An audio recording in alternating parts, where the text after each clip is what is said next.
Fondation et Empire. Le cycle de fondation, tome 2, d'Isaac Asimov. Traduit de l'anglais par Jean Rosenthal et Philippe Gindre. Lu par Stéphane Ronchevski. Le Siouénien prit un air sérieux et songeur. « Peut-être votre erreur est-elle aussi grave que la leur ?»« Peut-être pas. » Le jeune général reposa sa tasse dans son logement scintillant où elle se remplit à nouveau.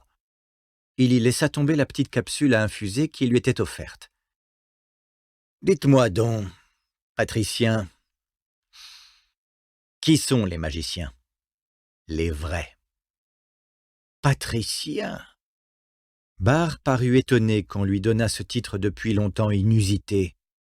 « Il n'y a pas de magicien sur Siouéna, » dit-il.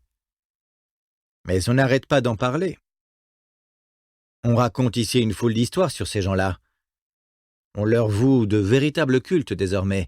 Il y a un étrange rapport entre tout cela et ces groupes parmi vos compatriotes qui rêvent du temps jadis et de ce qu'ils appellent la liberté et l'autonomie.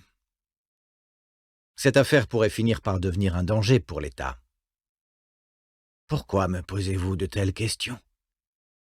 demanda le vieil homme en secouant la tête. « Vous flairez une révolte? Et vous pensez que je pourrais en être le chef? » ?»« Jamais de la vie. » s'exclama Rios en haussant les épaules.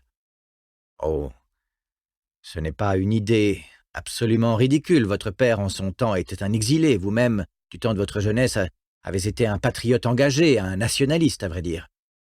Il est indélicat de ma part, en tant qu'invité, d'y faire allusion. Mais ma mission l'exige.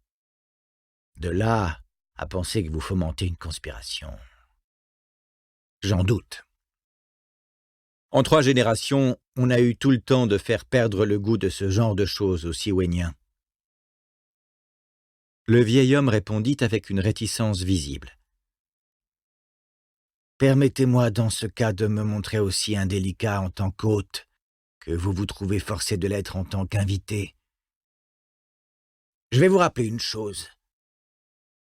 Il y eut jadis sur cette planète un vice-roi qui avait la même opinion que vous des Siouéniens. Il les trouvait stupides et sans cervelle. C'est sur l'ordre de ce vice-roi que mon père est devenu un pauvre fugitif, mes frères des martyrs, et que ma sœur s'est suicidée.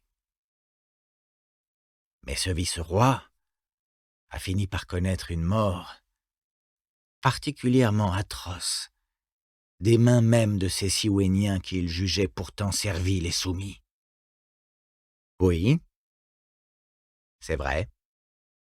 Et vous abordez là un sujet qu'il pourrait me plaire d'évoquer. Depuis 3 ans, la mort mystérieuse de ce vice-roi n'est plus un mystère pour moi. Il y avait dans sa garde personnelle un jeune soldat dont le comportement était fort intéressant. Ce soldat, c'était vous.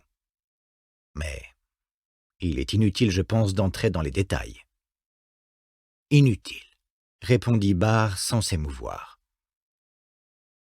Que proposez-vous? Que vous répondiez à mes questions. Pas sous la menace. Je suis vieux, mais pas encore assez pour que la vie ait pour moi trop de prix. Mon cher, nous vivons une époque difficile, dit Rios d'un ton entendu. Et vous avez des enfants et des amis. Vous avez une patrie à laquelle vous avez jadis clamé votre amour en des termes fort déraisonnables. Allons.